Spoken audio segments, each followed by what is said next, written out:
एक समय की बात है, एक सेठ दूर दूर राज्यों में कपड़ों का व्यापार करता था और अपने सामान के लिए देश विदेश में प्रसिद्ध था। किसी को कैसा भी कपड़ा चाहिए होता वह सेठ से ही खरीदते थे। अपनी ईमानदारी और कड़ी मेहनत के कारण सेठ के पास जमीन जायदाद रुपए पैसे की कोई कमी नहीं थी।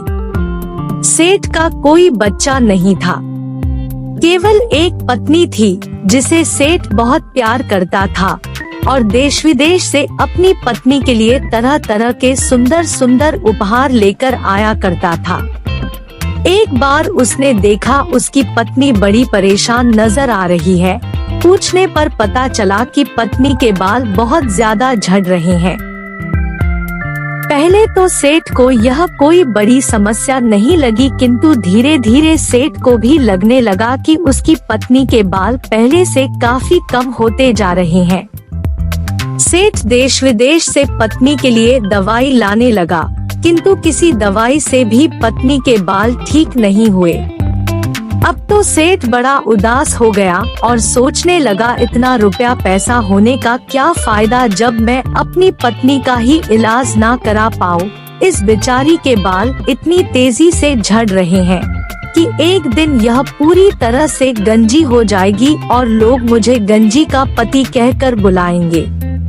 पत्नी के बालों के लिए इतना चिंतित हो गया कि रात में तो उसको अपनी पत्नी के ही सपने आते और महसूस होता कि चारों तरफ लोग उसे गंजी का पति कहकर बुला रहे हैं और उसकी पत्नी यह सब सुनकर बहुत रो रही है।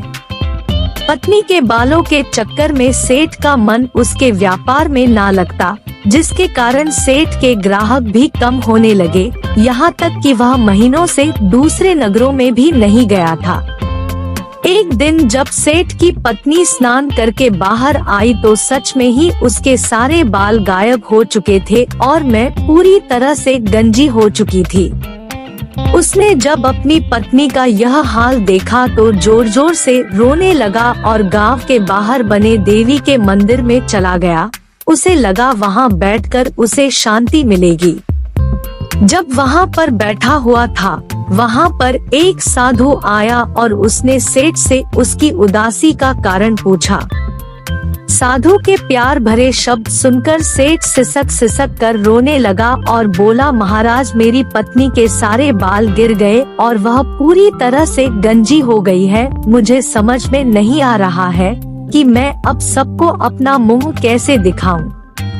साधु बोला, बेटा मैं तुम्हें वर्षों से जानता हूँ, मुझे पता है कि तुम एक बहुत ही मेहनती, सच्चे और दयालु इंसान हो। मेरे पास एक जादुई तेल है, तुम यह तेल अपनी पत्नी को दे दो। रोज इस तेल को अपने सर में लगाने के बाद तुम्हारी पत्नी के बाल फिर से वापस उग जाएंगे और बहुत ही लंबे हो जाएंगे। किंतु याद रखना, यह जादुई तेल है, इसका काम है किसी भी चीज को बड़ा कर देना, इसलिए इसका प्रयोग सोच समझकर करना और काम हो जाने के बाद इस तेल को गांव के सरोवर में डाल देना।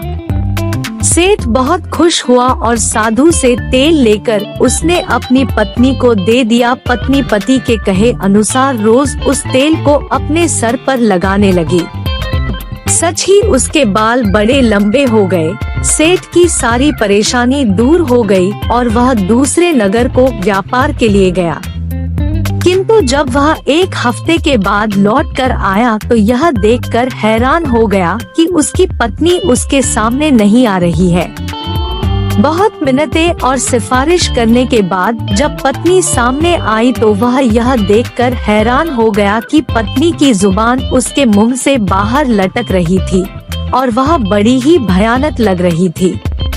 कारण पूछने पर पत्नी ने कहा, सुनिए मुझसे बहुत बड़ी भूल हो गई। आपने कहा था कि तेल केवल सर पर लगाना, यह जादुई तेल है, किंतु तेल खत्म होने के बाद तेल वापस कैसे मिलेगा? क्यों ना मैं तेल को घर पर ही बना लूं। ऐसा सोचकर मैंने तेल को अपनी जीभ पर लगाकर उसका स्वाद लेना चाहा था कि जान सकूं इसमें क्या क्या मिला है, और ऐसा करते ही मेरी जीभ इतनी बड़ी हो गई।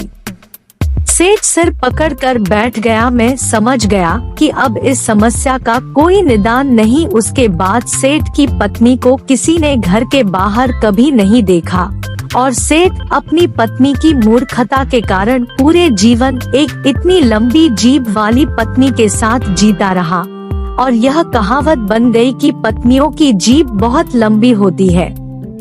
बिना सोचे समझे हमें किसी भी वास्तु का और कामों में उपयोग नहीं करना चाहिए। दोस्तों, जिस वस्तु का इस्तेमाल जितना होता है उतना ही करना चाहिए। अगर हम उस वस्तु का उपयोग और काम में करे गए तो हमारी अपनी ही हानि होगी। दोस्तों, अगर कहानी आपको अच्छी लगी तो शेयर जरूर कीजिएगा।